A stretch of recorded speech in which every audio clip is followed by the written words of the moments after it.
Hey, everybody, and welcome to 3 Points of Light. I am your hostess, one of your hostesses, Mama D Angel, also known as Darlene. We have Brian-Clover from down under somewhere. Say hey, Brian. Hello, how are you? Good day, everybody. You have to unmute yourself when you want to talk.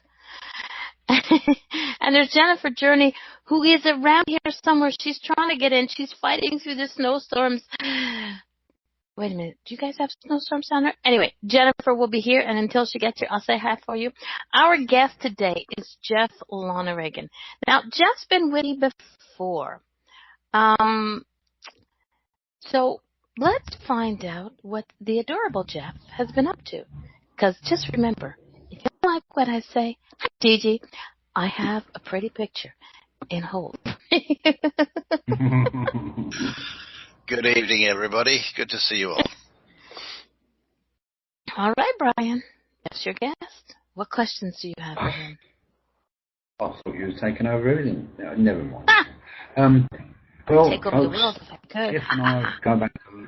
Geoff and I go back a long, long way, and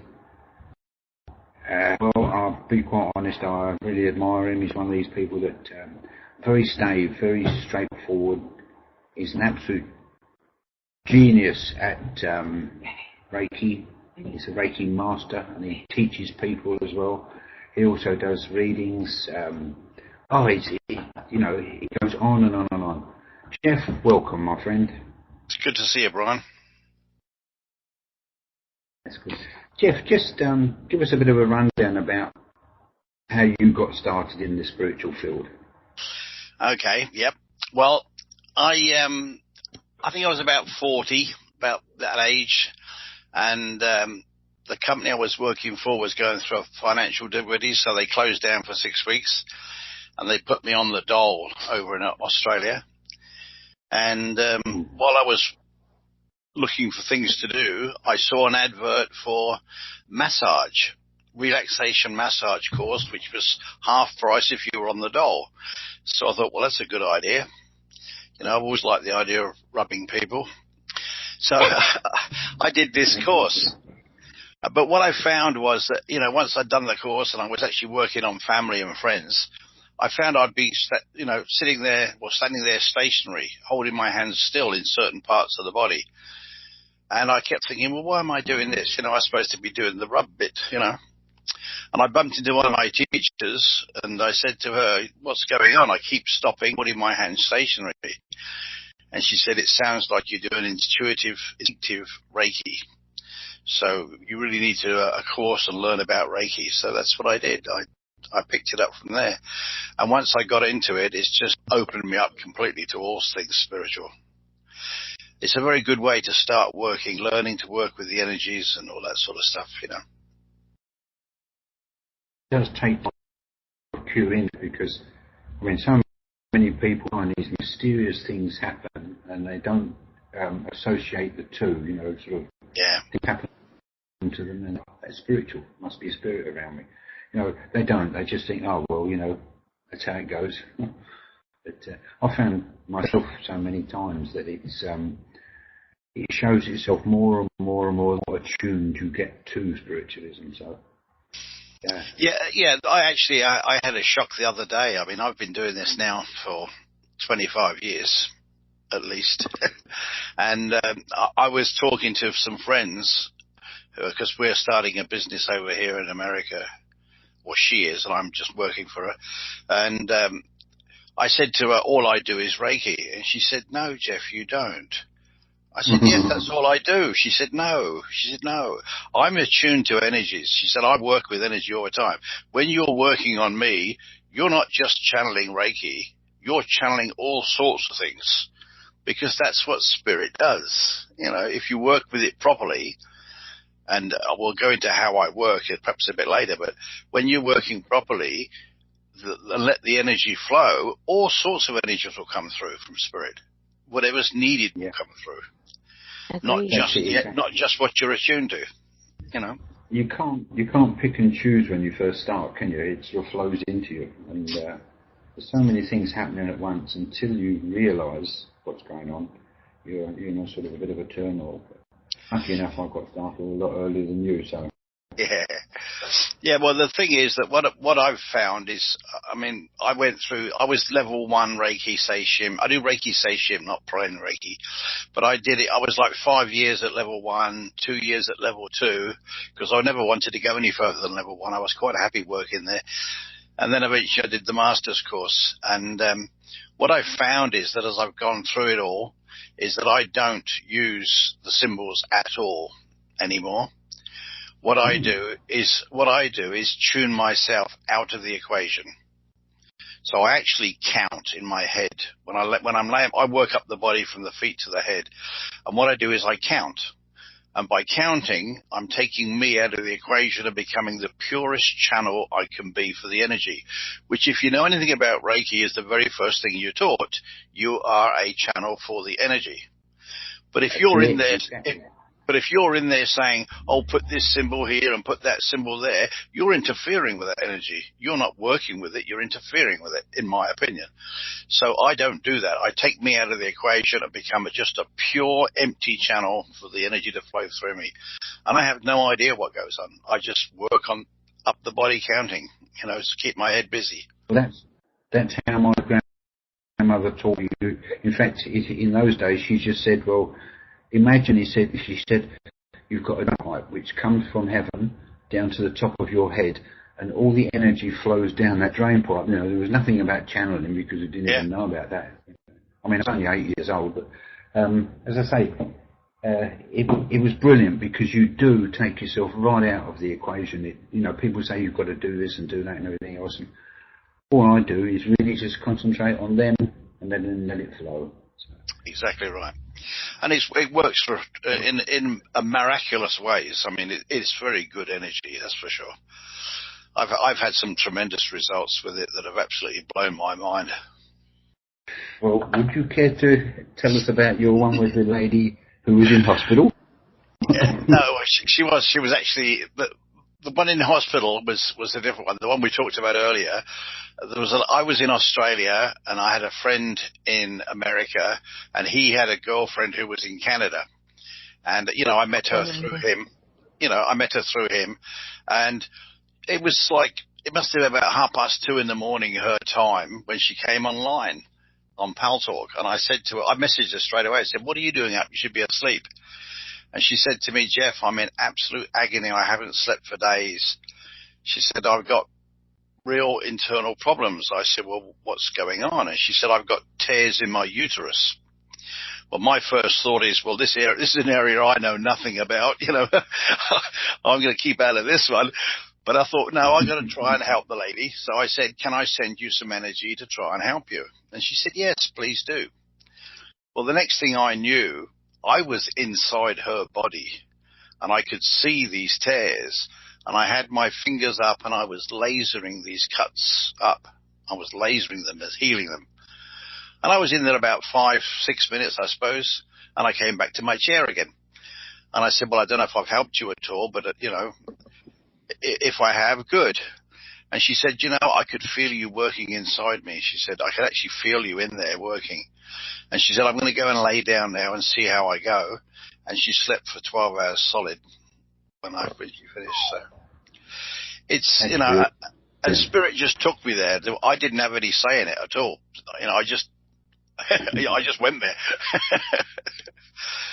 But when I first heard that truth, many years ago, I thought to myself, well, that is a mixture of the things I'm doing and two of viewing.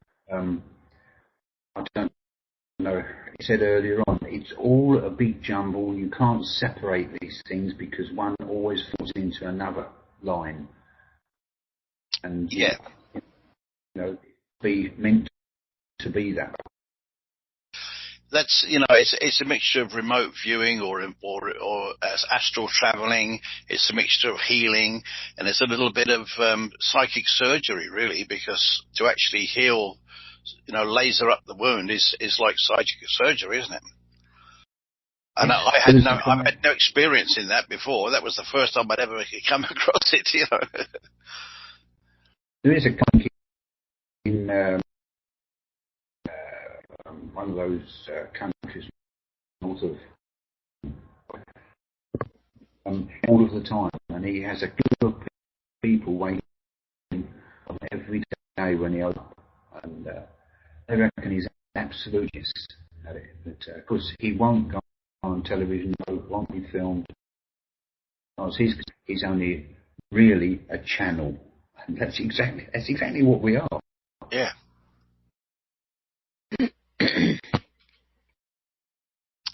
You know, I've had, even at level 1, I think the very first one I can remember where I had a mind-blowing experience, I was working with a friend of mine. She was actually up in Sydney and I was down in Albury, New South Wales. And, you know, I never met the lady. She lived about 6 hours away from me, but we chatted online. And she told me one day that she had a personal problem that she was concerned about, and I asked what it was. And she said she had a tumour, and she was afraid to go to the doctors to get it fixed. She was scared. Well, it took me about 6 months of working with her every day, chatting to her, trying to convince her that I could help her, to make her go to the doctor and actually ask for this tumour to be fixed. And eventually she did, and she said, okay, she said, Geoff, I'm going into hospital on such and such a day. So I said, well, I'll come online the night before and we'll sit and do a bit of work with you, make sure you're okay. And she came on and she absolutely broke down in tears, and she told me she'd been molested as a child. And this was the physical manifestation of the trauma that she went through. And it was actually a tumour in the bladder. Well, I left her for 24 hours with Chris. You know what hospitals are like. They won't talk to you if you're not family. But I rang the hospital after 24 hours and I asked to be put through to the ward. And I said, look, I know you can't tell me anything. I just want to ask, how is Mrs. So-and-so doing? And there was a deathly silence on the phone. And I said, hello, are you there? And the voice said, yes, I'm here. She said, is your name Geoff? And I thought, oh, shit, I'm in trouble here. I said, well, yes. She said, this is unbelievable. She said, it's unbelievable.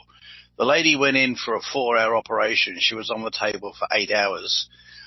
They had to rebuild her bladder from scratch. They brought her down the ward in the early hours of the morning. At 9 o'clock, they came round to do the medications, and they gave her all these pills. And she said, what are these pills for? She said, they're painkillers. You're going to need these. And she said, no, I don't. She said, you can take them away because Geoff's looking after me and I don't need them. She never had a painkiller the whole time she was in a hospital. That's terrific. I cried. I just broke down and cried. You know, she had that much trust and faith in what I was doing that she could do that, you know. Yeah, this is it. And you know, there's no end to what can be achieved, but it needs trust from your client and trust from you. It is. You've got to trust what you're doing, the spirit, and they've got to trust what you're doing as well. And if you do that, you can do all sorts of amazing things. Yeah, it's fantastic. As I say, I was in our local church. A young lass come in and laid out on the table, and I started. Brian, you're breaking up a bit, sweetie. Sorry? You're breaking up a bit. On what? Yeah. Anyway, she came in at a table and the healing. When I got down to a solar planet, I was hovering 8 inches above her, and you know, and then all of a sudden it was like got to something was pushing me up all of the time and pushing my hand away. Anyway, I just, excuse me, I saw what's going on. I said, but so much power there, it's unreal. And she just laid there and laughed. And she said, of all the healers I've ever been to, she said, you're the first one that's ever picked up that I'm a healer as well. I thought, well, that's proof positive, isn't it? It is, yeah. And please. And it doesn't have to be. It doesn't have to be physical either. You know, I had a lady I worked with. I worked for the army up in Albury, and as a civilian, and I had a lady working for me, and she said to me one day, she said, you know, you do this healing stuff, and I said, yeah. She said, can you help me? I said, well, it depends what's wrong with you. What do you want to know? She said, I'm petrified of flying. She said, I've been to psychiatrists and all these people. I've spent a fortune, and I'm absolutely petrified of getting on a plane. So I said, well, let's see what we can do. If the worst comes to the worst, it won't work. You know, if it works, it's good. And I worked on it for over a period of time. And I had an occasion, their boss said to me, I want you to take one of your staff and fly up to Darwin. So I thought, oh, good, this will test it. So I said to her, do you fancy a trip to Darwin? And she looked at me. She said, oh, I don't know. I said, come on, you'll be all right. And she did. She got on the plane. She flew to Darwin, which is an 8-hour flight. Flew back again, not a murmur, not a quim. Everything just went perfectly. And she said, you know, I spent all that damn money on them psychiatrists. She said, you fixed it in a matter of weeks, just talking to me. It's trust and love, though, isn't it? It is, isn't it? It is, yeah. You know, it's not necessarily loving the other person. It's loving yourself. And as long as they love themselves, you know, yeah. I mean, in a sort of a bent way, but... you know, I mean, you've got to really think of yourself as being a beautiful person. Well, the whole of healing is love. It's universal love is what we're sending out, really, isn't it? Yes. And that's what we work with. And that's why, you know, you get these wonderful effects, because we are doing it for the right reasons, for the right way. It's quite, you know, I've always been a bit doing race. I was taught, see, my family were Irish, and they were the gypsies, and they used to go around, and they were healers, and they used to mix up all the snake oils and such. Anyway, the healing part of it stuck, and my grandmother, she came from Ireland to England when she was about 4 years old. So really she didn't remember any of that over there, but as she said, she still got it. And let's say she told me then that, you know, they made an absolute habit or out and out thing of not charging for healing. Now, consequently, that's always made me very reticent about because I know, you know, there's so many people doing it and it works, you know, and I think to myself, well, do I really need to go that far? You know, I have no problem. If somebody comes to my house and asks for a healing session, I have no problem charging them for it. They're using my electricity for the heating. They're using my electricity for the light. I burn incense or candles. You know, it's my time. My time is important to me. I don't charge a fortune for it. I mean, I charge $30 for a half an hour on the table, an hour of my time, basically, and that's not a lot of money. And, you know, people do get mad. They do like $150 for a session. Well, I don't even charge that for my class. You know. This is it, Geoff.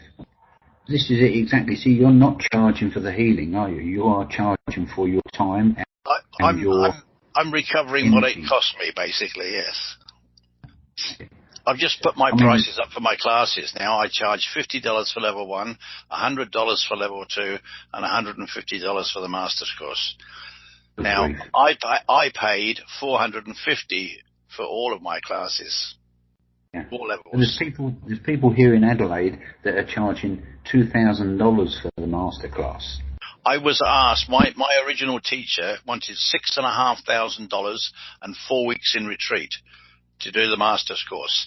And I was with my wife at the time, and I looked at my wife and I said, do you want to tell her why I can't do it? And she said, no. I said, I get 4 weeks holiday a year. You think I'm going to come and spend it with you and not my family? You've got another thing coming, lady. And I got somebody else to teach me, so. Yeah, it is ridiculous, honestly. But as Jennifer said, you know, it is ridiculous. You know, the prices that people are charging. You know, so. And then an energy exchange is fine. I don't mind doing it, swap with somebody, or if people can't afford something. They've got one lady I'm teaching Reiki now. She had her husband died and left a garage full of tools. So I go down there and I pick out some tools that I want, and I take the tools in payment, And she's quite happy with that because they're no good to her. And she gets the classes for nothing. So, it works well. It does. Yeah, but, that's the love side of it coming in, isn't it, really? It is. Yeah. I have a question. Yeah, sure. Okay. Shut up, you. When you took your first 2 courses with the one woman, and then you changed over to another because she was like, woohoo, with the price range, and you changed over to somebody else to do your masters, did you have to redo level 1 and 2? No. The lady I did it with had also done level 1 and 2 with this other lady, but she also had a second master who she was working with as well. And she took me to her master, who made her a master, and I met him, and so I was happy with the sort of feed down from who it was. And I did it that way. But to be honest with you, if you think about it logically, most of what you do is at level 1. The master's course, really, from my perspective, is more a case of putting the whole picture together and being confident that you can let this person loose on the populace out there to do their job, So it's not as difficult to learn. It's more a case of being confident that they are able to do the attunements, they're capable of teaching, Otherwise, you're letting them loose on the populace, and they can make a right mess of it for people. And that's what you've got to be careful about. Yeah, I've often wondered, though, because when I'll be honest, I've done level 1 with Geoff 2 years ago, 2.5 years ago, Geoff? Yeah, quite a while now. Yeah, it's quite a while, but I haven't progressed to level 2 because I've not found I needed it. It's overly keen. Exactly. I stayed at level 1 for 5 years, and I was having amazing results. It absolutely blew me away. I was quite happy at level 1. I only went to level 2 because I was talked into it, and I was only really did the master's course because I wanted to teach it. That's what I wanted to do. I got that stage where I wanted to share what I had with other people. So that's the reason I did it. Yeah, it's to me, it's just beyond belief. People do not realise what the power and the strength that there is behind healing. I've been doing it, as I say, since I was 8 years old, and it just gets stronger and stronger as you go along. I've found now that, like yourself, I can do healing anywhere in the world, and it just works for me. So I think Mama's sitting there with thoughts in her head. I don't have a single thought in my head. I'm not answering that one. Have something to say, dear? No.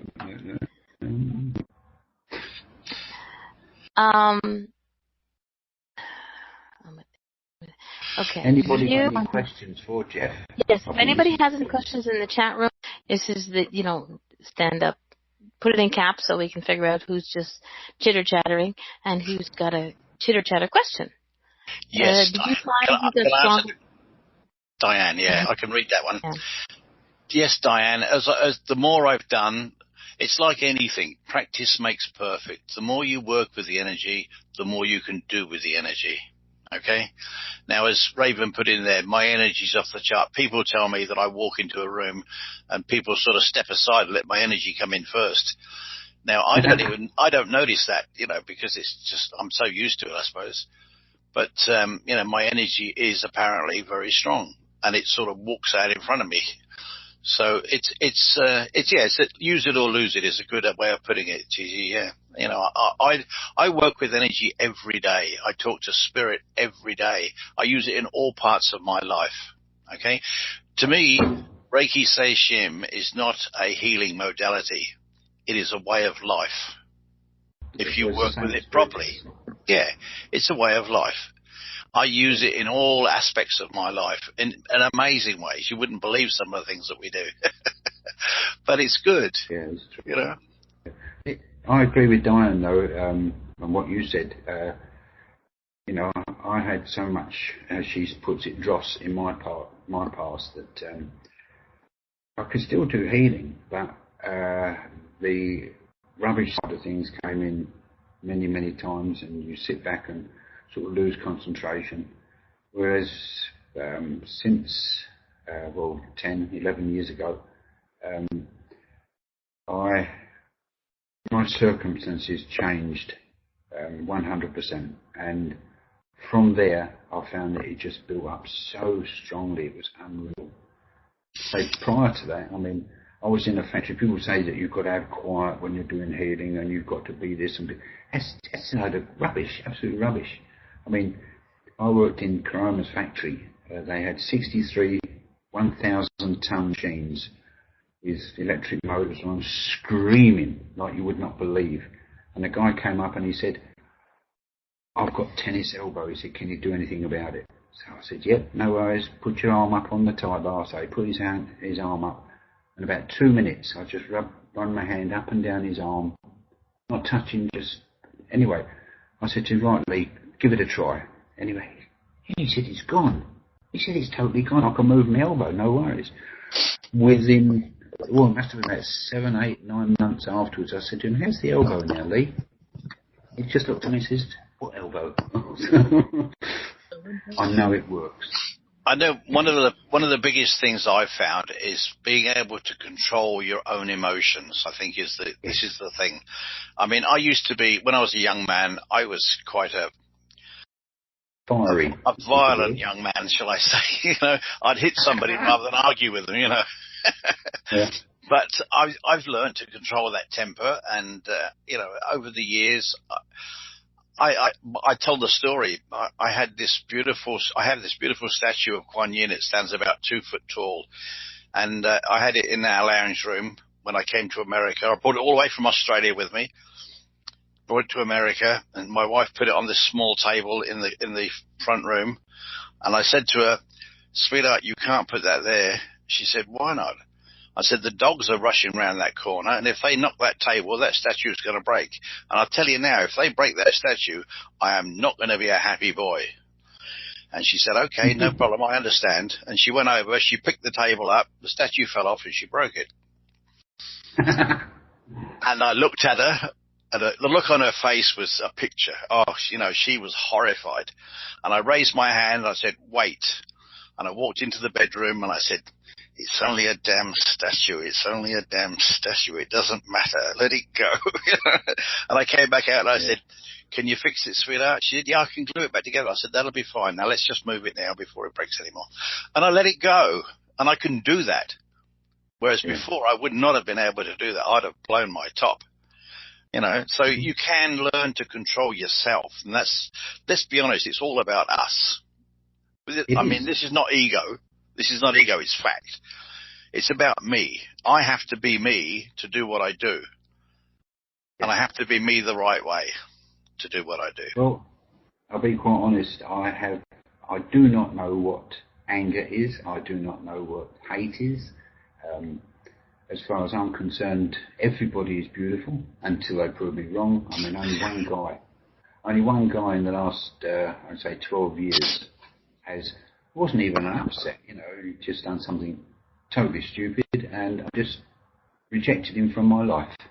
I just said, no, that's not going to happen anymore. Now, I think if you can do that, that is the control to have. If I can go back to Diane again, just a bit more on this, the dross that you talked about as well, Brian. I actually left a marriage. I was married for 39 years, and I walked out of the marriage because I had to be me. I was her husband, the children's father. That's who I was. All their friends were her friends and their husbands. I had nothing. And I had to leave that marriage to become the person that I am today, so I could actually become me. And it was the hardest thing I've ever done in my life, believe me. But I don't look back. I look back on it now, and it was the best thing I've ever done. You know, I don't dislike the lady at all. There was no, animosity with her at all. You know, I gave her half of every damn thing. She got the house, I got the mortgage, that sort of thing, you know, even split. But, you know, I'm happy that I did it because I had to get away and become the person that I wanted to be. That's interesting because you were able to walk away from something that you became somebody else. Whereas I waited till my children grew up so I could become who I am. Well, my kids had left home by then anyway, yeah. So it wasn't like you know, we had kids at. I was 23 when we had both kids, and that was it. I didn't leave her until I was 50, I think. So the kids were grown up. But yeah, you know, I was in a position where I could walk away and leave her comfortably off without, you know, leaving her in a pit. But I had to do it. I had to go away. I made excuses and all sorts of things, but I just had to get out. And it was hard. But I don't regret it. No, I don't think you would. It's interesting because today I did a little video and I said that yesterday is things that as bad as it was, as good as it was, it's not something that we can change. What we have to do is look forward to the future, and the only way we can change the future is with the now, the present. So you couldn't change the past. You knew, kind of sort of knew what you wanted for in the future. To get to there, you had to change the now, and you did. Yep. Even with pink hair. Raven. I love that song. So there you go. It's all good, isn't it? It is. Zenith Omega. Zenith Omega is a healing method where you actually use color and time. What you do is you have the person sat in a chair and you using your fingers like I did before, like your 4 fingers together, little finger out of the way, 3 fingers and a thumb. If you look at that, that makes a cross. Look at the end of your fingers. You're actually making a cross. Okay. And what you do is you hold them like each side of the head at certain positions or the body, and you send like 5 seconds of red, 10 seconds of green, and each, like I've got a book with like 40 different things you can do, and each one you've got different places where you have to put the colours in and different colours for different times and all that sort of stuff. There's about 7 levels of it, I believe, and I only ever did level 1, and that was all. I did it because I wanted to see what it was about. But it didn't really grip me like Reiki does, you know. Reiki to me is my forte. That's what I like to do. All right. But it's good. And I'm going to be teaching this year. Amadeus Shamanic. What happened with me, I found I was drawn to the shamanistic way of doing things, and I actually approached a Native American guy who was a shaman and asked him, could he help me? And he said, you know, could he have 24 hours to go and talk to his people about it? Which I said, sure, no problem at all. And he came back to me, he got me in a room with a couple of other people, and he said, Geoff, he said, you're going to be a shaman. He said, but man is not going to teach you. Spirit's going to teach you. So I do whatever Spirit guides me to do, and that's where I really got into it. Now, the Amadeus was another lady who did. It's very similar to Reiki, but they use different symbols. You know, it's sort of some of these courses I do them, and I don't learn anything new really, other than new symbols. And since I don't use symbols now, it becomes null and void. You know, so it's the same effect. I just use the Reiki Seishim and or whatever energy Spirit wants to put through me, as I said before. I just pump through whatever comes. I think, this is my personal view, that for every method of healing that you inquired on, that you took a course on, or that you were interested in, you absorbed what you needed to know to add to your Reiki.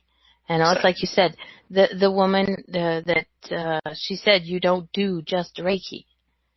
You know, it's for me, Reiki is a base. It seems that I had been doing healing before that, just didn't know what I was doing. Yeah. Reiki was what gave me the knowledge of how to, and I just build on it. Some of the things we build without realizing it, so which is really cool. So I mean, I'm looking at your your bio over there. So Yes, I can see that. This was called 2 laptops. Otherwise, I'd be like, huh? No kidding. But, no, I've done a lot of things, little bits of this and little bits of that. I'm what they call a jack of all trades and master of none, is the way I put it, because I played with crystals, I played with oils, I do this, I do that, I do a little, and I put it all together, and as and when I'm led to do so.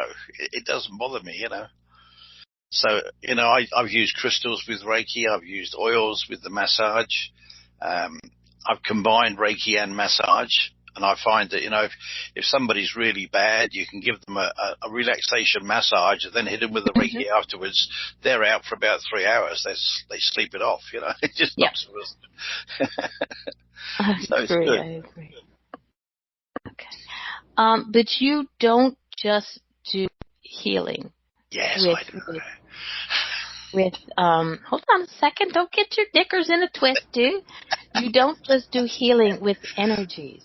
Okay, you do something, and I'm sure you realize it, and I'm sure there are other people who realize it. It's something that I think is awesome, because I do it as well. Is when you listen to somebody, when you talk with somebody, you automatically send out a form of healing. Yeah. Because for me, it's not, it's like you can have a client come in and you can, and okay, have a nice day, go.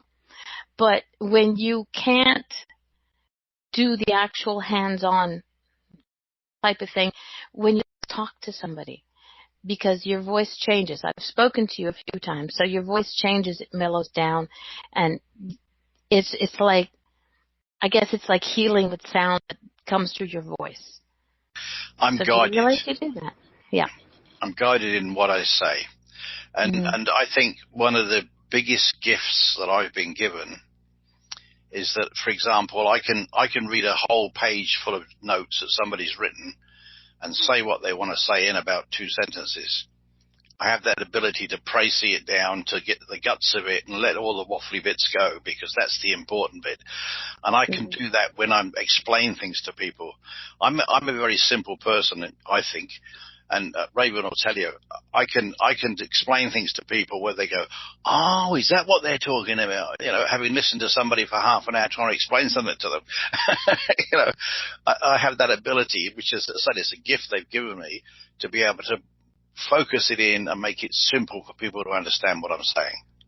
Well, that's what a lot of people want. Like, some people, when they're trying to explain something, they explain it for up here. It's like, I don't want to know all the, to add this to that, to this, to that. Tell me basics. I need, 1 or 2 phrase, 2 sentence answers or questions. Don't give me, like you say, a 45-minute speech to tell me, push that button. Just push the button. It's like doctor. You get these doctor Latin paraphernalia and God knows what. So it's all you someone to say, mate. Well, you know Rufus, don't you, yeah. Brian? And you know Rufus.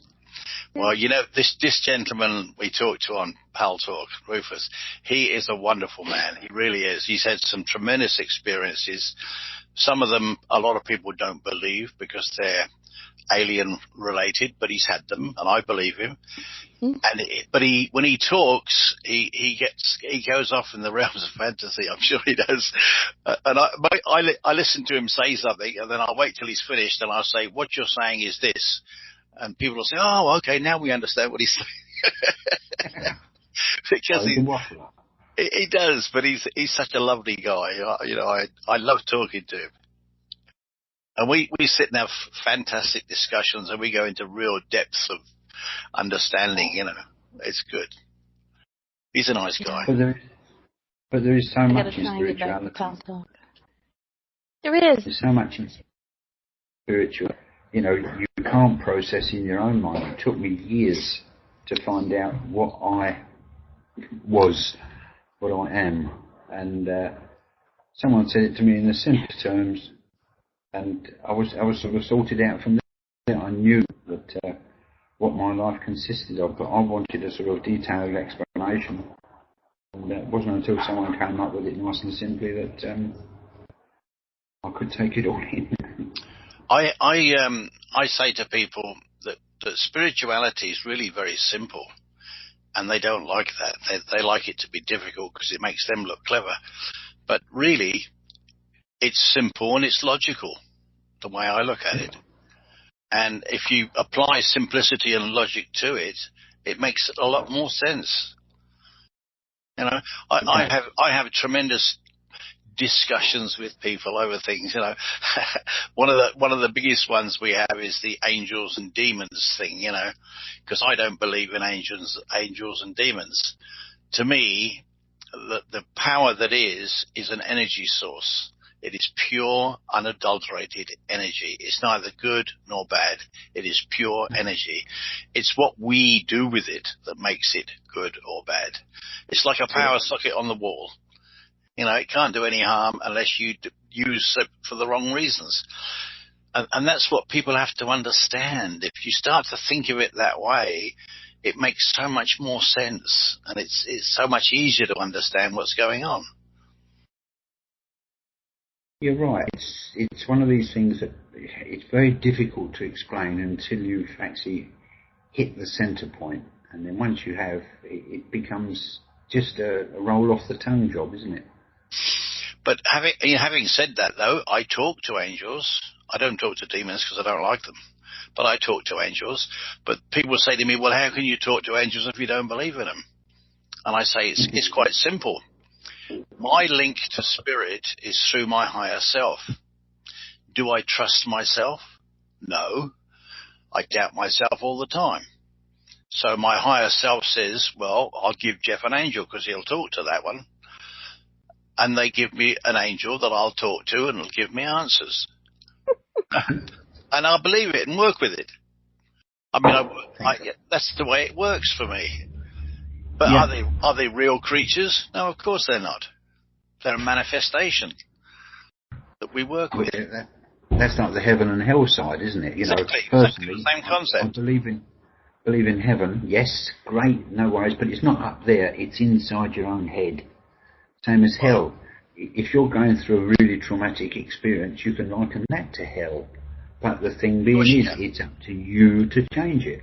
And as I say, I've given it hours and hours of thought. So I had a Baptist minister come to my door one Sunday morning to talk to me down in Louisiana. Oh my goodness. He picked the wrong person. Because I said, he wanted me to go to his church and I said, can I ask you 4 questions? He said, yeah, sure. I said, do you believe the word of the Bible is true verbatim? He said, yes, absolutely. I said, good, thank you. That's one. I said, where's heaven? And he looked at me and he started to waffle on about this, that, and the other. And I said, but it says in Genesis chapter 1 that the birds fly in the firmament of heaven. And the birds fly here on earth. So doesn't that make heaven on earth? And he sort of looked at me and said, okay. I said, how many gods are there? He said, there's only one. I said, well, why does it say in Genesis chapter 1, verse 23, and the Lord said, let us make man in our image? Who's us and our? Mm-hmm. He looked at me again. I said, last question. I said, do you teach the story of Noah's Ark? The animals came in 2 by 2. He said, yes, I do. I said, well, why does it say in Genesis chapter 2 they went in 7 by 7 unless they crawled on their bellies and they went in 2 by 2? And he looked at me and he said, I think I better go and read my Bible again, hadn't I? I said, it'd be a good idea. And he never came back. No. You know, if you explain things to people in simple terms, they have to look at what they're saying. You know, you've got to know the facts first, Geoff. Yeah, I know, but I read the Bible. I used to do Bible reading when I was a kid, so I knew it. But, I wasn't nasty to him. I asked him simple questions that he could not answer. Yeah. So he knew not to bother me anymore. Well, this is it. The last time we had Jehovah's Witnesses come round, I just opened the door and he started spouting. I said, excuse me, I said, I'm a spiritualist. And they just both went, thank you very much. And they walked away and they've never been back. And that's what we've been here for 12 years now. Yeah. No, it's weird. So what's your next question, Marlene? Darling.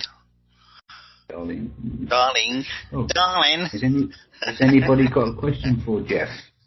Come on, you must be a bit thoughtful on what he's doing. Yeah, it's in Genesis chapter 2, Diane. I can't remember the verse number. The animals went in 7 by 7 unless they crawled on their bellies on the ground, and they went in 2 by 2. That was the snakes, basically.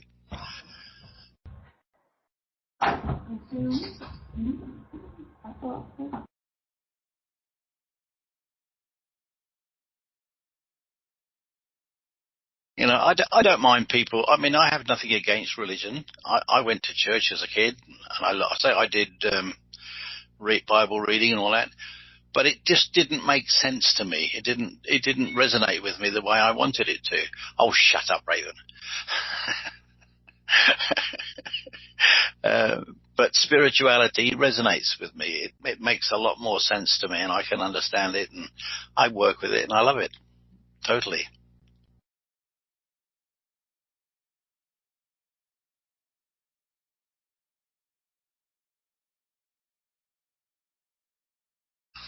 Yeah, I'm not Eliza, Geoff. My child honestly didn't think there was even a God. So I used to turn away from anything like that. And, in about 10 years, I found a roll of banknotes in the gutter. And I was right out and picked them up, and I was debating in mind what I should do. And the local vicar out on the steps of the church, and he came rushing over and grabbed them out of my hand quick and said, "Them," and that was the end of it. Never saw him again. Did put me off. So. Well, I had a situation in England because I lived in England for 35 years and Australia for 28 years, so I've been around a bit. Anyway, we were married, we had the 2 kids, and I went to the local church, and I was in the Navy, the British Navy. So I went to the local church, and I said to the vicar, I'd like to get my kids christened. And he said, when did you last go to my church? I said, I've never been to your church. He said, well, when did you last go to church? I said, well, I don't actually go to church. I'm in the Navy. We do prayers when we have to, but, he said, does your wife go to church? I said, no, I don't know. You better ask her. He said, well, I'm not going to christen your children.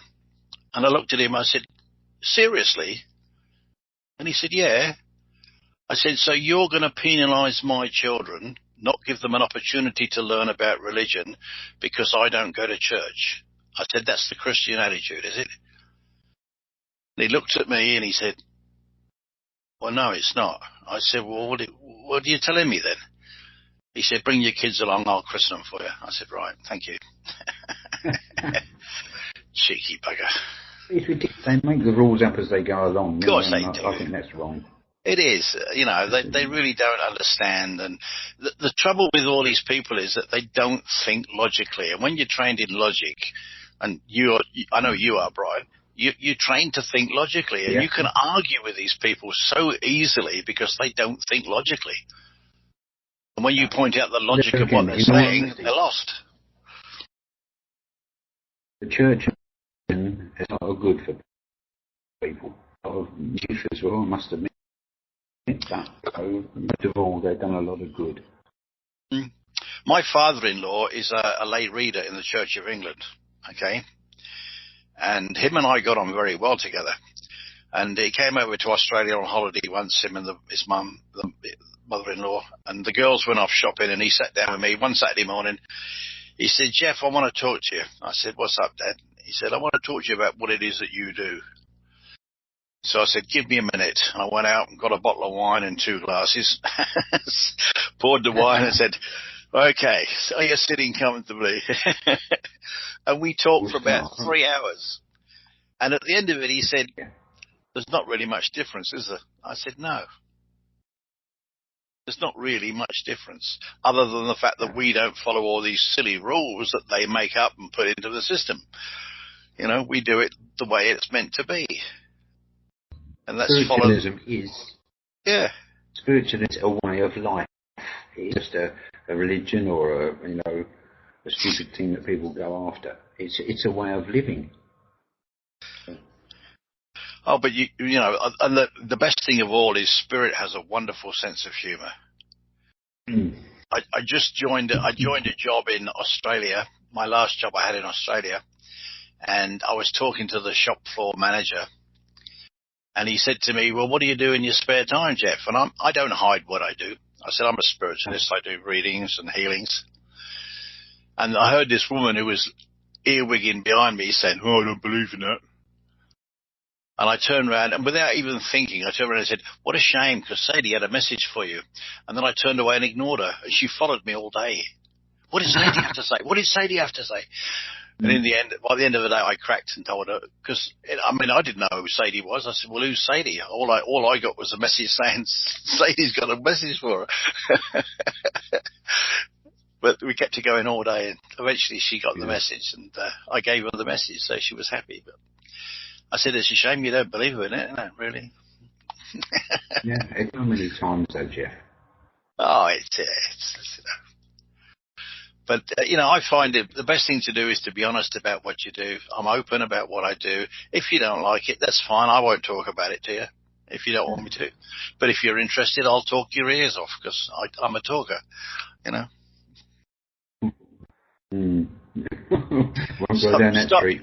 Stop yawning, Mamadi. We're boring at the tears. As long as we're not boring our pants off. I think she ignored that one. I was not yawning. I was giggling. Oh, okay. I thought I was boring you. Thank you, Raven. Please, you need to mic up. We need to get up in here. And what was that thing about cards? Yes, well, I did training on cards. I did a 1-day intuitive tarot course 20 years ago. And that's my total training in card reading. But, I have read cards. And my wife, when we got married, my second wife, this is the second wife, she's no longer with us, unfortunately. She had this book, and it's called the Great Little Encyclopedia of Runes, or something like that it's called anyway.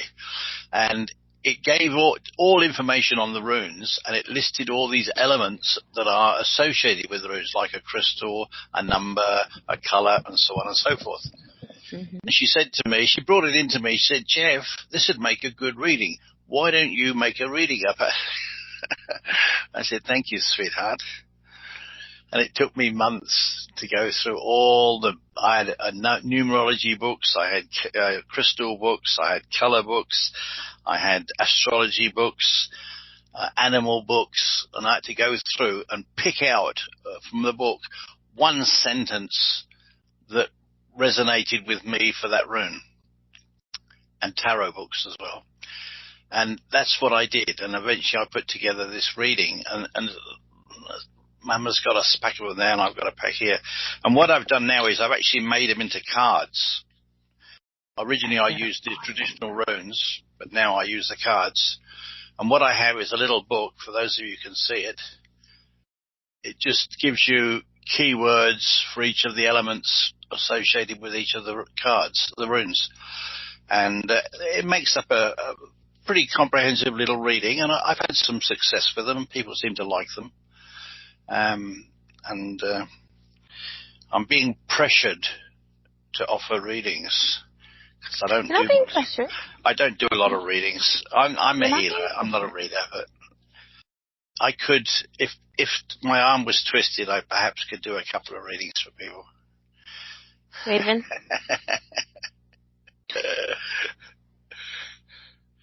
I was told to keep my hands off you.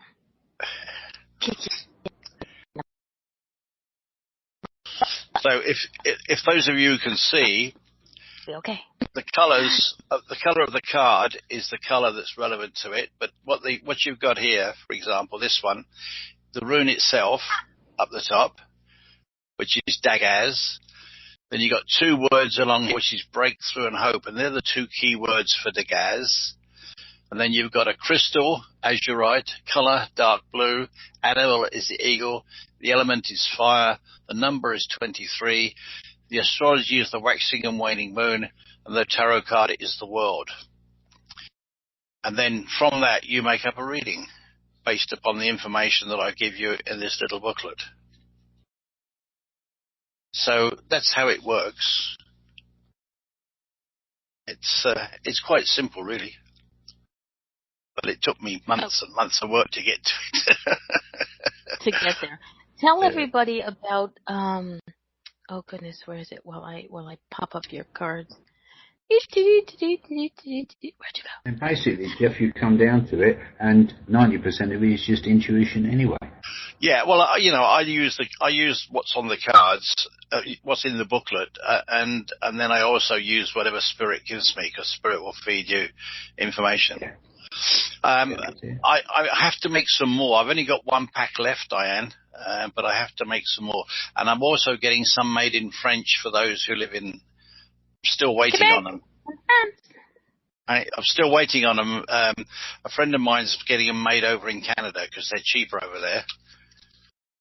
And the packs $25 plus whatever postage. Obviously, it takes to get it to wherever you are. And let me do a couple of readings for people, and you can see what comes and how people respond to it. Australia, Diane. That's a fortune. Yeah, I don't send much to Australia these days. I used to when I've got family over there still, but they don't talk to me anymore since I left my first wife. So.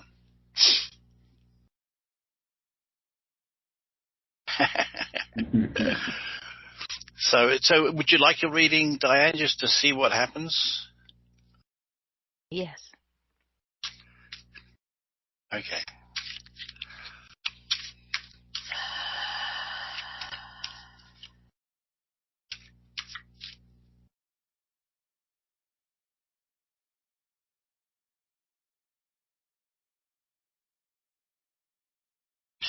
Well, would you believe it came out the one I picked before, which is Dagaz.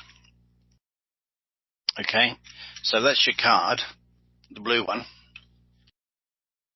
And what I'm going to do is I'll do it straight from the book for you, and then I'll add in anything that I feel is relevant, okay? So the two key words for Dagaz are movement and forgiveness.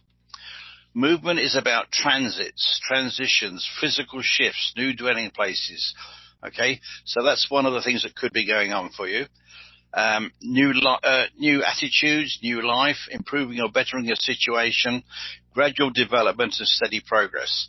Now, because this rune's come up for you today, that's telling me that there's something going on in your life where you really need to decide where it is, what it is you want to do, and get yourself working on it because you're delaying, okay? The second word is forgiveness. Forgiveness is about letting go and letting God. Forgive it, forget it. Let go of the old, make room for the new. So there's something, again, that you're hanging on to at this moment that you really need to let go of. Now, remember that when you're letting go, it's not just forgiving, say, somebody else, but also forgive yourself. Because what we tend to do is we tend to hang on to stuff, and it affects us. If we forgive ourselves, we can then really let it go and get, okay, now you know what it is. Okay, that's good. The crystal associated with Dagaz is the azurite. The azurite will guide physical and intuitive development. So if you're in a learning phase, it's a good crystal to carry around with you at the moment, okay? The color is blue. The color blue allows you to look at the bigger picture, okay? It'll also open energy where it's blocked, allow the energy to flow better. And of course, the blue is the throat chakra, so it's communication as well. So there's something that, again, you need to perhaps step back from and have a look at it from a bigger perspective. Once you do that, you'll be able to see better which way you need to go. So you need to just think about that, okay, when you're looking at what's going on. The eagle is, the eagle teaches us about being a balance of the earth, but not in the earth, because the eagle, flies right up in the top there. It looks down, it can see the whole of the, huge area underneath it. And again, that's looking outwards and seeing the bigger picture. It's also the link between the spiritual and the physical. And maybe you need to keep that balance going well between your physical and your spiritual, okay? We do tend sometimes to get too much one way or the other. The element of fire means fire obviously is enthusiasm, creativity. It's about doing all the things that you really like to do and enjoy doing. But the warning that goes with fire is don't burn yourself out. Keep yourself, keep yourself centered and balanced at all times. The number associated with the Gaz is 23. This is talking about the end of troubles being in sight. So whatever's been going on with you, the end is in sight. The changes are coming. Be ready for them. That takes us back to the start when we talked about movement stuff with the changes. The astrology sign, the waxing and waning moon. It's time to cast off the old ways, banish the old habits, remove all your troubles and worries. Easy said, not so easy to do, but it's something we need to think about all the time. Try and get rid of all the bad habits that we've got and allow it to sort out. And last but not least, the tarot card is the world. The world is about birth, death, beginnings, endings, completion. Manifestation is about to occur. So the world is your oyster, really. You just need to make use of it. Use the knowledge, the skills that you've got, and make the best of the world that you have. I hope that makes some sense to you, Diane.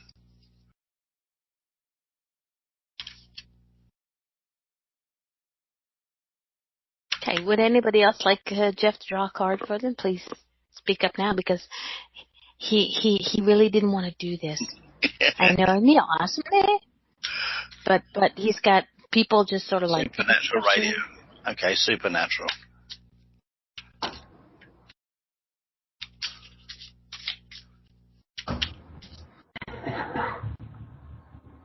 Supernatural is also known as Queen. I call her Supergirl personally.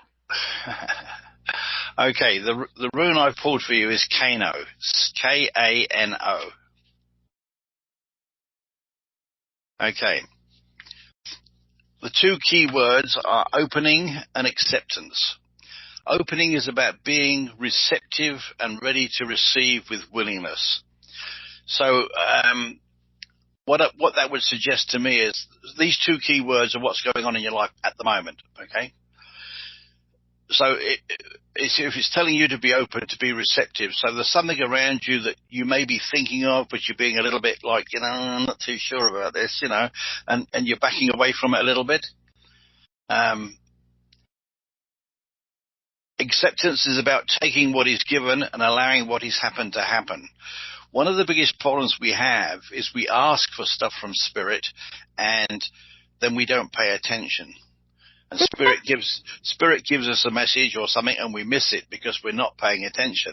So you need to be aware. If you're asking for help, be aware. Keep your eyes and ears open. Look for the signs because Spirit is trying to talk to you and give you the answers, okay? The crystal is the citrine. The citrine is a stone of abundance. It can teach you how to manifest and attract wealth and prosperity, success, and all good things. So it's a very useful stone for you to carry around for you this time because there are opportunities coming to you and you need to be, as I said, be aware of them and ready to accept them when they come there. The color is gold. Gold is wealth used wisely, a symbol of good health and optimistic. Now, wealth used wisely does not necessarily mean money. It could be a wealth of knowledge. It could be a wealth of love. It can be a wealth of all sorts of things, okay? But be aware, use it wisely, whatever it is you're working with. The animal is the peacock, and the peacock, as you know, is a beautiful bird, and it's all about wisdom and vision. Okay, so you need to look at what it is that you want and use your wisdom to get there, because the two work together. The element again is fire, which we've already talked about for the last reading, but it's the fuel your enthusiasm and creativity, and don't burn yourself out. Okay.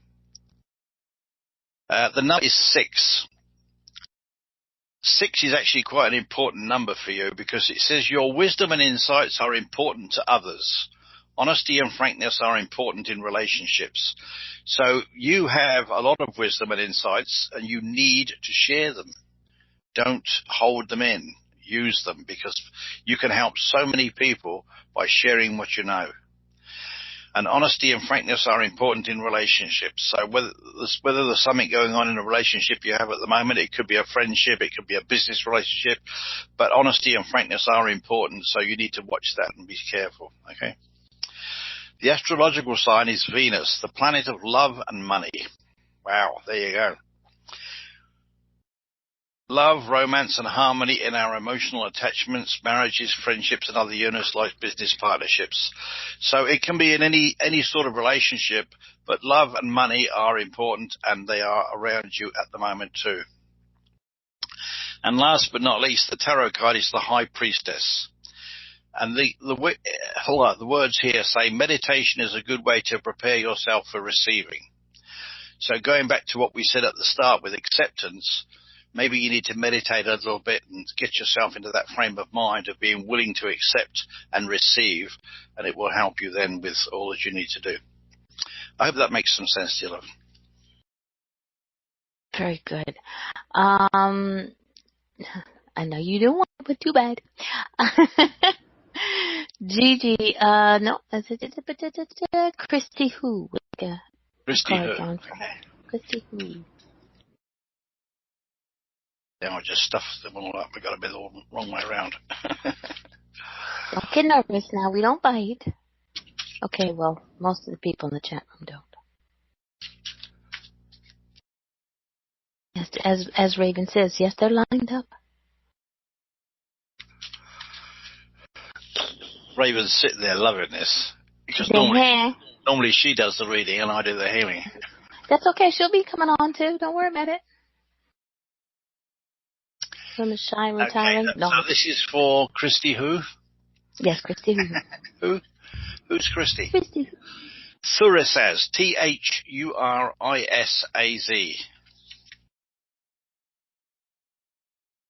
Okay, Thurisaz. The two key words are gateway and wisdom.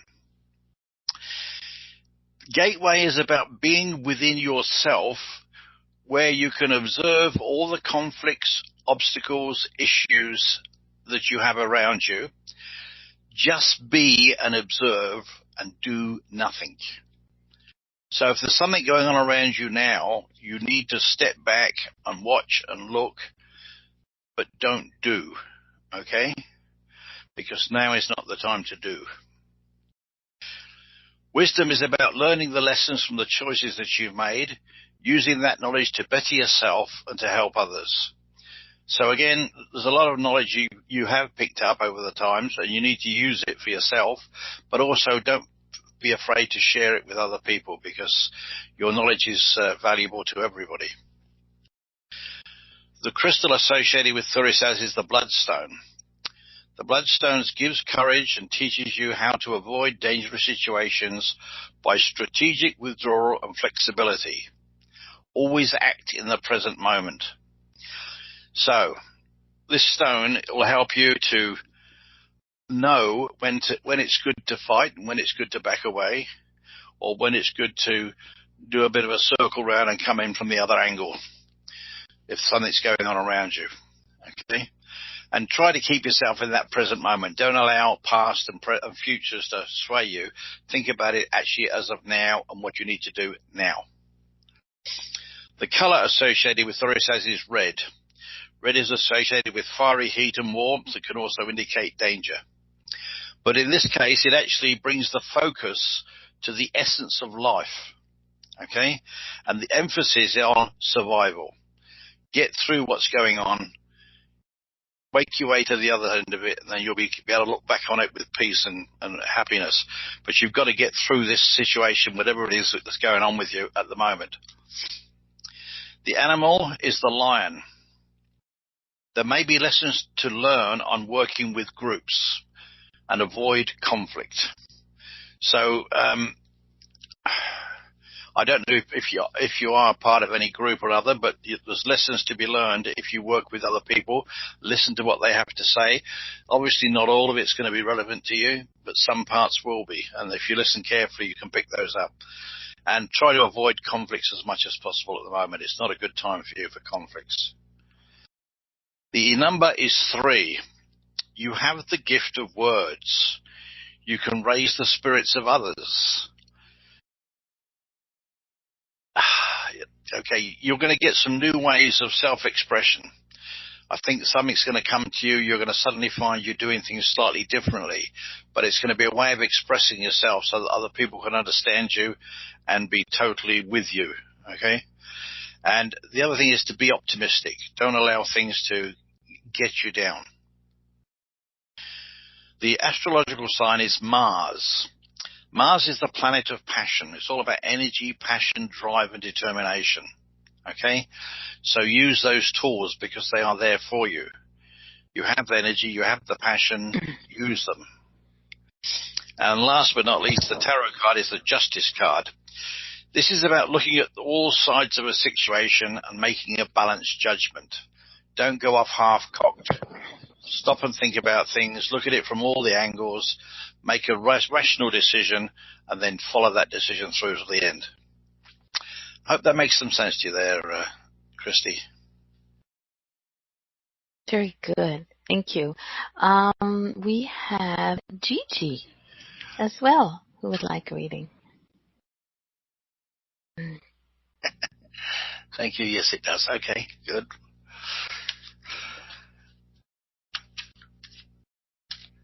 If anybody wants a reading, please put your hand up or poke me or something. Okay, don't poke me.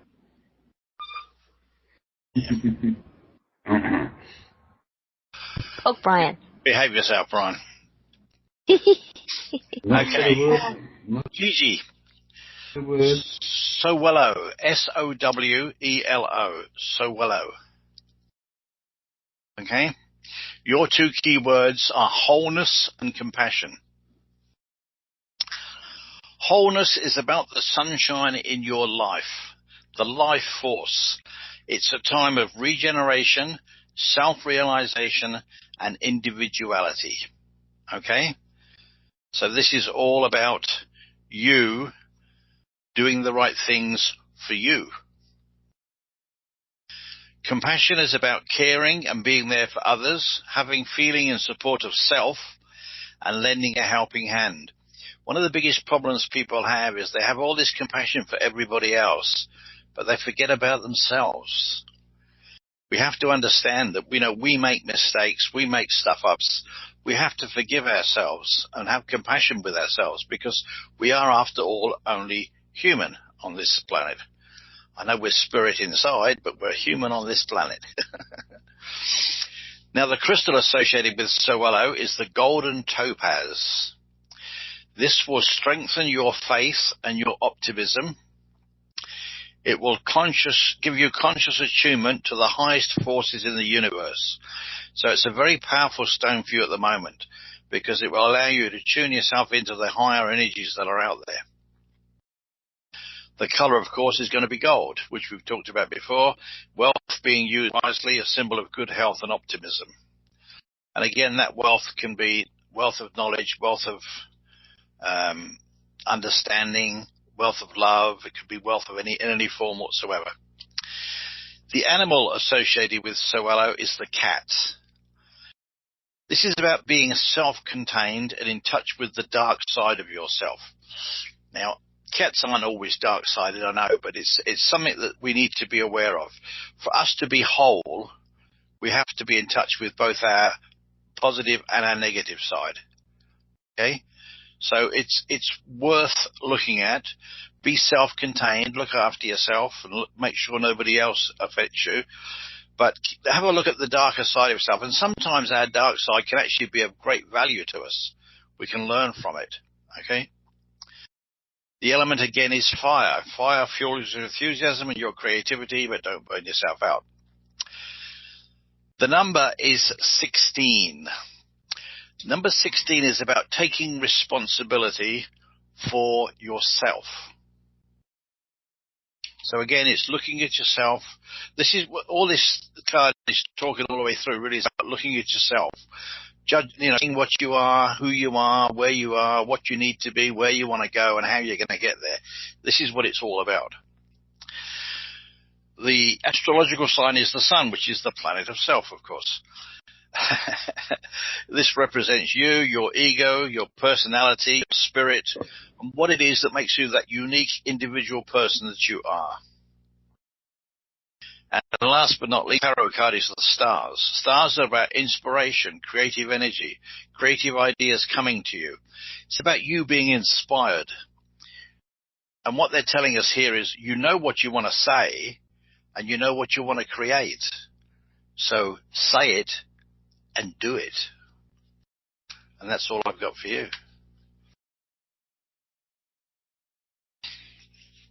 Thank you. I hope that resonated with you.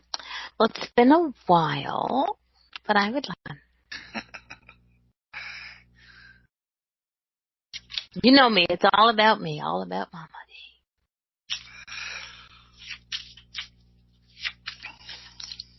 Why not? It's good for everybody. Why shouldn't you turn a little bit onto yourself for a change? Exactly. For a change? I do it all the time.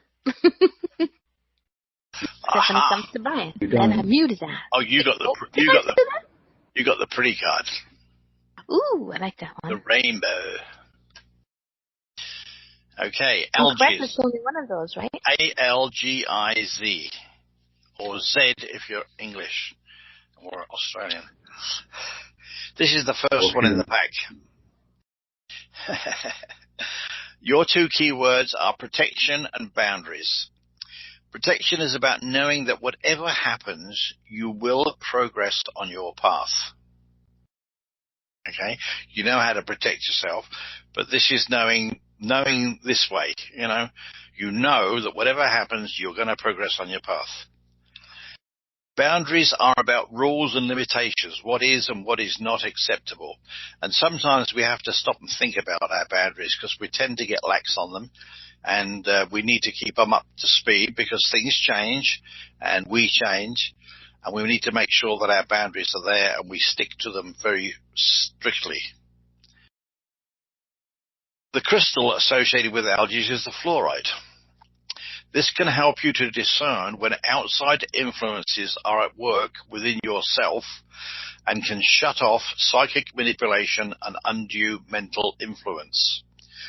So I don't know if you're aware of it, but it would suggest to me that something is going on at the moment where external forces are being brought to bear upon you, and you need to look at that and deal with it because you don't want that to happen. Okay? The color, of course, is the color of the rainbow. And because it has all the colors of the rainbow, it's new beginnings and development in any direction that you choose. Because you have everything going for you. The animal associated with Algiz is the bear. Use discernment and discrimination when setting boundaries. And remember that hibernation is not a good form of protection. So it's no good hiding yourself away. You have to deal with what it is, but make sure you set your boundaries, use discernment and discrimination, get the right boundaries in the right places at the right time, and do all the right things, okay? The element is air. Take a deep breath and take the time to understand before you act. And don't say anything that you're later going to bite your tongue for saying. I should do. Not that you would, of course. The number is 15. You have the ability to make your own future. Take the step and get on the path. No excuses. The astrological sign is Cancer. Cancer is I feel. It's that inner sense that's not visual or oral. It's that knowing, if you like, within. It's like empathy or clairsentience. Use those skills, okay? And last but not least, Algiz has the moon as the tarot card. This is about physical evolution, acceptance of that which is hidden and cannot easily be shared with others. So this is like when you know something, but you have difficulty actually telling other people about it because either they won't understand or they'll misinterpret it, and it's a difficult situation for you because you want to get things out, but you've got to be careful how you put it out there so people understand you. Okay? And I hope that makes some sense to you, love. Yeah, it did. And thank you for letting me read you. Thank you. One more. Jennifer's Journey would like one. She hasn't said much this time, but she better unmute herself and say something. I was trying to unmute myself before you said something, and you know how I am with this button. But yes, I would love one, Geoff. Thank you so much.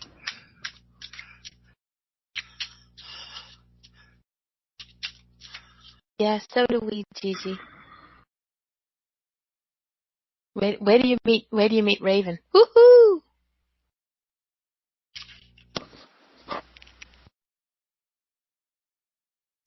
Okay.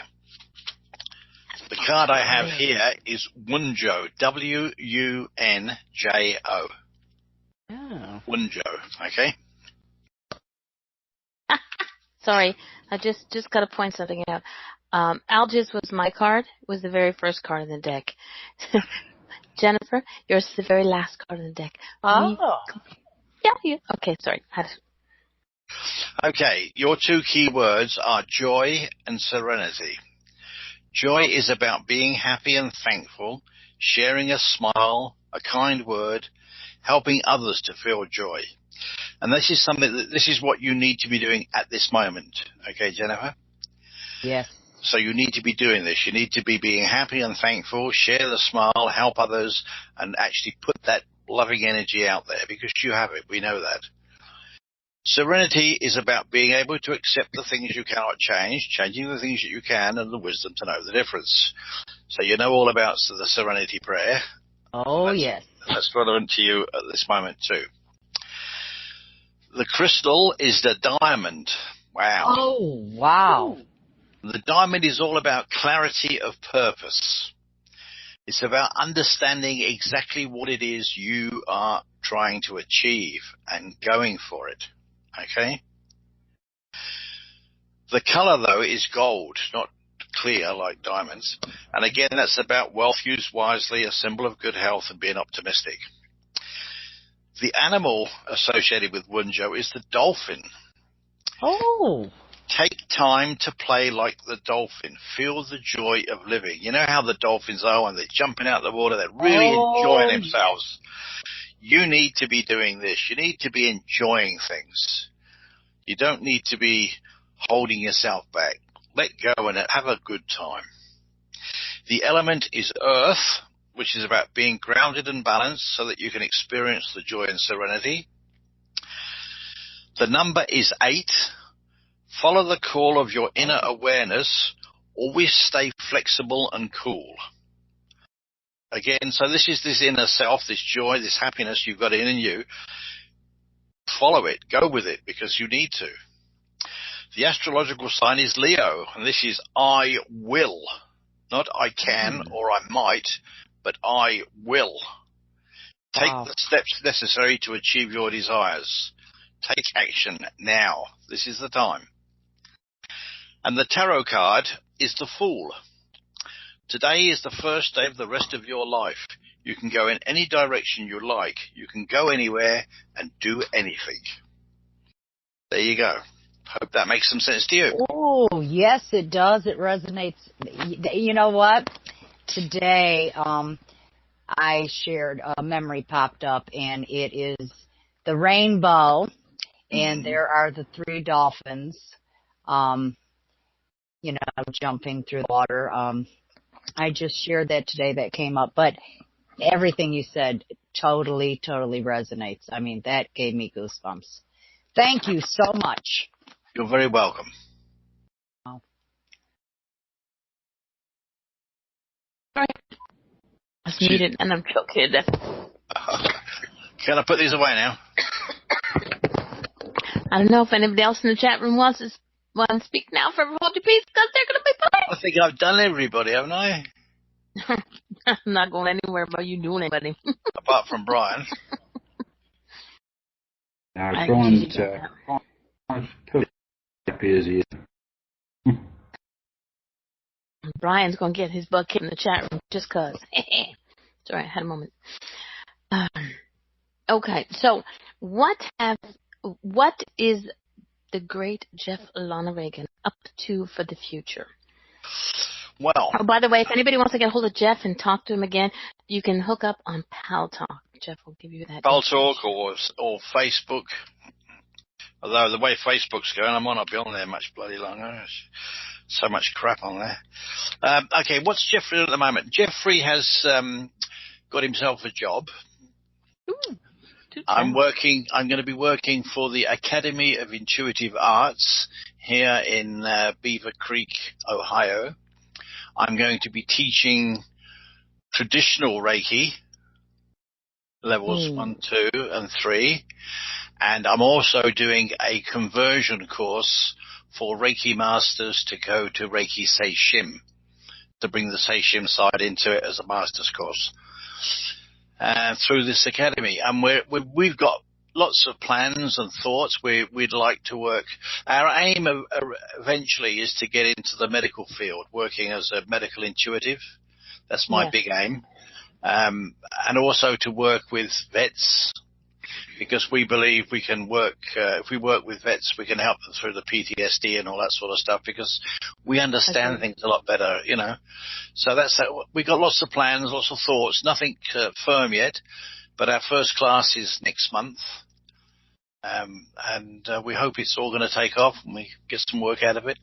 But it's good fun, I love working with people, and I also work with another group as well, and I'm doing a spiritual circle, teaching a mediumship at the moment.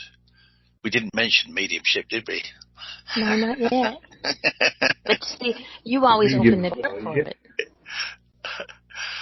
So yeah, I'm keeping busy.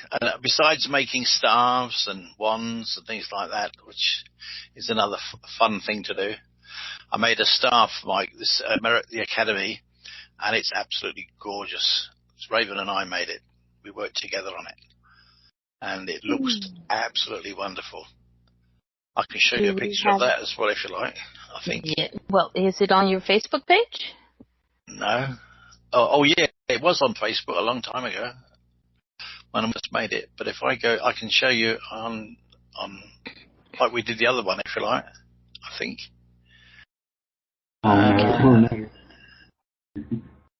PQR staff pictures, there we go.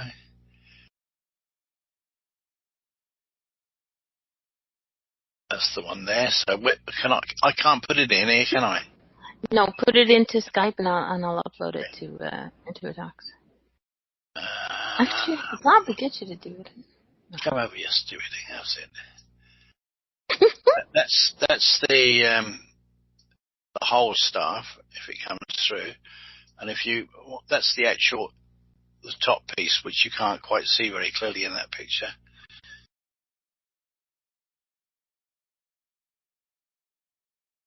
There you go. Yeah, it's good fun making staffs and wands and things like that. Wands mainly are used for people who just want something to stick up on the shelf. Staffs, people can use them for all sorts of things, just as walking stick. And I've actually made in the past. I've made a lot of wands for witches. They use them for their ceremonies, but I haven't done any recently. But certainly when you make a staff or a wand, do you you're making it for somebody specific, do you hold the person in your mind that whatever connects to you? Raven and I work together. We're making one now for this other group that we work through, and we just sat down and we talked about it, and we came up with some ideas, and we looked around at what we could get, and we've come up with a beautiful thing. It's going to be what's the flower? What's the spiritual flower they use? Lotus. Lotus. It's a lotus, and we're going to have a crystal ball on the top of the staff, and then we're going to do a circular piece of wood with their logo, a logo thing on it for them, and then all the way down I've got crystals for each of the chakra points with the actual chakra symbols on the crystals as well. So it's going to be good. But yeah, like when I made one for Raven, I actually made a raven's nest on top of the staff with a statue of a crystal raven in it, and I also put little shiny crystals at the bottom because they collect the little shiny bits and put them in their nests. So we did that. Raven. Can we show that one too? Since it needs your for a friend of ours called Little Doe, I actually put a wooden doe on top of the staff. Oh, awesome. It actually had three little prongs coming off, so I set it between the prongs and I painted it green at the bottom, so it was like stood in the grass amongst the trees. Mm-hmm. And so we try to make it relevant to what they're doing, what they are. Mr. Mist is his actual name in Indian is Sitting Bear. And I can show you his. I've got it here. But I actually bought a wooden sitting bear. I put that on the top of the staff. Oh, dude. But he hasn't got it yet because it costs too much to send it through the post. Staffs are expensive to send. The last one I sent cost about $150 to send it across America. Shut up. Okay, it's taking a little while to upload, but I am.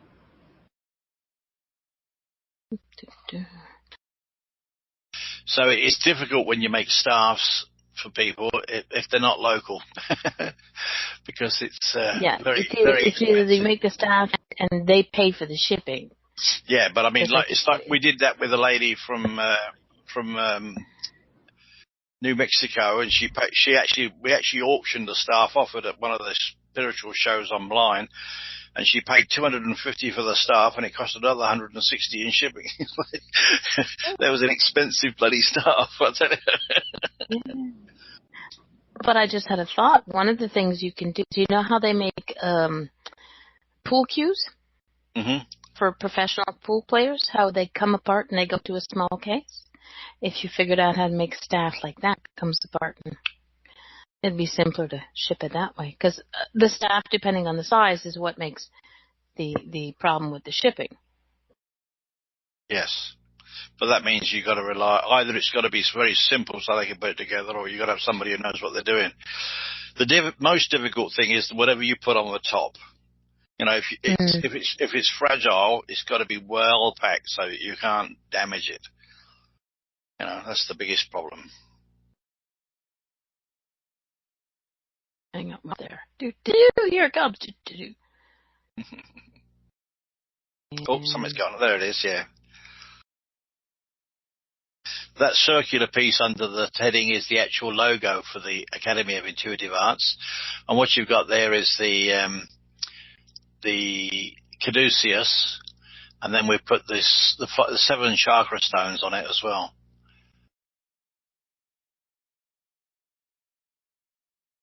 Yeah, if you see the crystals up the top there, they're actually got the logos on them and everything. Oh, nice. Okay. Yeah. I can't get any closer. Yeah. But I mean, I had to carve that out of a piece of wood. It was pretty hard to do. A medical thing, isn't it? Yeah, caduceus, yeah.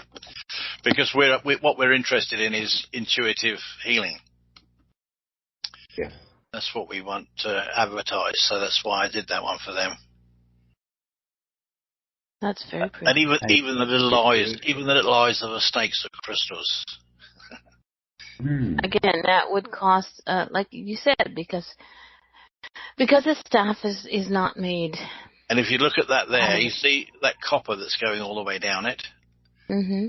That actually follows a curve in the actual wood itself.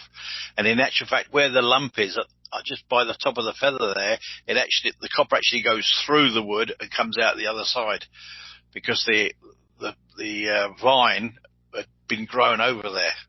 So I actually drilled out the vine and put the copper in place of it. Very nice. That's beautiful. It's interesting. It's time consuming, but I have nothing else to do. But to know how long is it? How big is it? That one stands about my height, about 5'8". Oh. So that's like majorly ceremonial. But we can, you can make it to suit the person. If somebody wants a shorter one, the one I made for Raven, I didn't make as tall as that, obviously, because she's a little shorter than me. Careful, mate. I said a little shorter. She's petite. Good things come in small packages, and watch out when they blow, like TNT, kaboom! So yeah, it's a pastime that I do, and I don't sell a lot of them.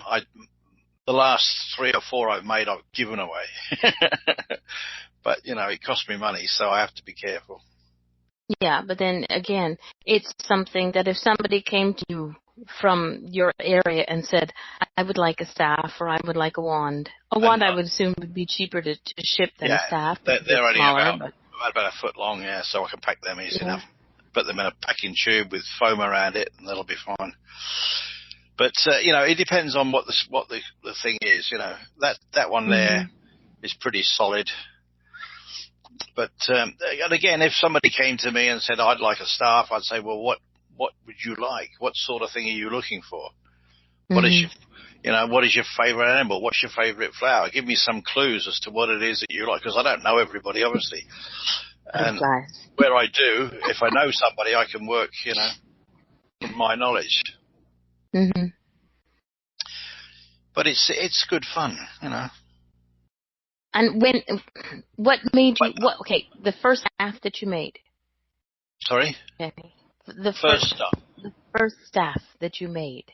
Yeah, that's mine. So why did you make the staff why did you make that staff for yourself? What drew you to make the staff? I just wanted one, so I made one. Like that. Gigi wants to know if you have a website. Gigi, I don't have a website now. I used to have, but I had a disagreement with the lady who made it, so she deleted it for me. Very kind of her. Oh, how nice. Yeah. But you can contact me on Facebook under my proper name, Geoff Loneragan. There you go. There's the link in the chat room. And you tell me what you want, and we'll work it out. Okay, and you also do some shows at SOC Radio, Spiritual Online Community, I think. Oh, I work as second dickie to Raven. Raven's the boss. Raven. Ooh. She has a show on SOC Radio, and we do discussions and readings on there. I talk, she reads. Raven, you do realize you will be coming on this show. Please. Oh, you've got a real treat coming. She is wonderful. I know. I've heard Raven read before. I've known you guys for a little while. No, we won't hush. Okay. Well, we're coming close to the end. But first off and foremost, I do want to thank you for filling in on such short notice. And as again, you have awed me. And if anybody has any questions, pipe up now, because no more readings. Yeah. No more readings. No more readings. The cards have been put away. It took all the energy that me and I could muster to not take them upside the back of the head to make him bring them out, but he did them anyway.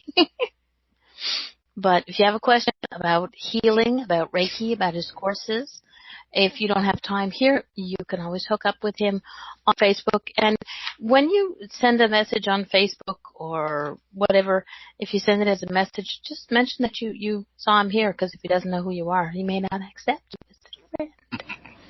Yes, there's a lot of weirdos out there. Some of us, he's already has his friends, and he has no choice but to keep us. Yeah, if you put Friends of Mama D on, that'll almost sure I won't answer. I mean, no, I'll answer you. Oh! Say your friend of Jennifer Journey. Don't say Mama D. Yeah, friend of Brian. Yeah, friend of Brian. You might, yeah, because never mind. Okay. So, Sid, I think we've covered about everything. Is there anything else you want to talk about before? No, well, just we didn't mention it, but if you're talking about what I do, I actually sat in a spiritual circle for over 3 years in Australia to learn mediumship, and I have actually been in the spiritual churches doing readings, but I haven't done mediumship readings for 7 years. But I used to do it because reading is not my forte. I mean, I know I can read, but it's not what I love doing. I love talking about spirituality and doing the healing. That's what really sort of gets my fires burning. So that's what I do. I read if it's necessary. I will read. I mean, I have. You talk about spirit and how wise they are. I actually was talking to a friend off SOC on the computer, on Skype we were, and I suddenly was given an image of a Native American woman rocking on her haunches. And I knew, I don't know how, but I knew it was morning. She was mourning. So I said to this lady, I said, "You're Native American, aren't you?" She said, "Well, yeah, partially." I said, "Well, I just been shown a Native American woman who's in mourning. Is there somebody around you that's, not well?" And she said, "I've got a friend who's got cancer. She's pretty sick." And I didn't think it was that was the right person, but I couldn't say, I didn't know. I just didn't feel right. I said, "Are you sure it's her?" She said, "I don't know, but I think so." I said, "Well, I'm being told that this person is more native than they are white." And she said, "It could still be her." I said, "Well, okay, but..." She said, "Well, I can't stop." She said, "Geoff, I got to dash into the shower and rush to the school to pick up my daughter." And normally she does just that. In the shower, out, in the car, gone. She got in the shower and she thought, my mum's more native than she is white, and her mum lives with her, but at the other end of the house. So she got out of the shower and went to check on her mum and found her unconscious on the floor. She called the ambulance. She died on the way to hospital. They got her back again, thank goodness. And she lived for another 12 months before she actually passed over. Now, had I not given that message, she'd have come home and found her mum dead. Yeah, for sure. So when spirit kicks you, you have to do it. It's no, you have to give this. Right. I don't have any doubt when I get that sort of message. You don't think about it. You just know you've got to give it. And it was lucky that I did, and lucky that she understood it eventually. Yeah. Once she got into the shower, that's when she cleansed away all the outside things that made her, realize, put her two together. So, yeah. So you used to do on the podium. Sorry, say that again. I too were talking then. Go ahead, Brian. Spirit will come to you in many different. In fact, sometimes she say things to you which at the time makes no sense. Yeah. Until you start going through that day and you think that's what it was. Bang, you're away. But if it's an important message like the one you got there, the one you're talking about, they literally smack you in the back of the head and let you know. What were you saying, Mama? I'm lost. I don't know. Damn, we shouldn't have interrupted you, should we? Yeah, I get on the train and then... I'm the same. Something comes into my head and it's gone. Well, Geoff, I'd like to say thank you so much for coming on and doing the readings for not just myself, but the guest here. Those were awesome. You're very welcome. Thank you so much. That's great. Diane in the chat room says, I've been getting messages in my dreams for others. Until I get to the person it's meant for, it doesn't let go. Exactly, yeah. Exactly, yes. Same here. Yes, thank you very much, Geoff, for your Diane, you're in Australia, Diane. Yes, Diane is. Well, I'll tell you what. We'll pay for 2 airline tickets, and Raven and I will bring the staff over to you, all right? Oh, awesome. Wait a minute, it may not get on plane. May not be able to get onto the plane. I'll find a way of getting it on there, don't you worry. Raven hacking now. Okay. I haven't been I haven't been back for 7 years. Well, I'm sure Brian would put you up. I don't know if you put up with Brian, but you know. Actually, I take that back. I don't know if Raven would put up with Brian. I think Raven would. We've been friends for a long time. Yeah. God, she needs a medal. She does. Yes, she does. She does to put up with me, that's for sure. I give her a hard time all the time. Good old Blondie. Yeah. Yeah. What was it, my little honey bun? He's a honeybee. Oh, look at that. She got it on Facebook. I call her Honey Bun, and it came up on Facebook. Her name was Honey Bun. Oh, get out. Aww. Yeah, absolutely. Well, I thank you all, everybody. We're going to cut this 7 minutes short, but thank you, Geoff. Thank you, Raven. I'm thanking you ahead of time because you will be coming on the show. No time. Thank you, Geoff, again, for filling in at the last minute. Brian, Jennifer, awesome to have you with you again this week. Brian, please don't help anybody else with any motors until, next time I see you. Well, no, way out of it, mate. All right, everybody, say good night. Good night, everybody. Good night, everybody. Good night. Thanks a million, Geoff. Love yous. Hello.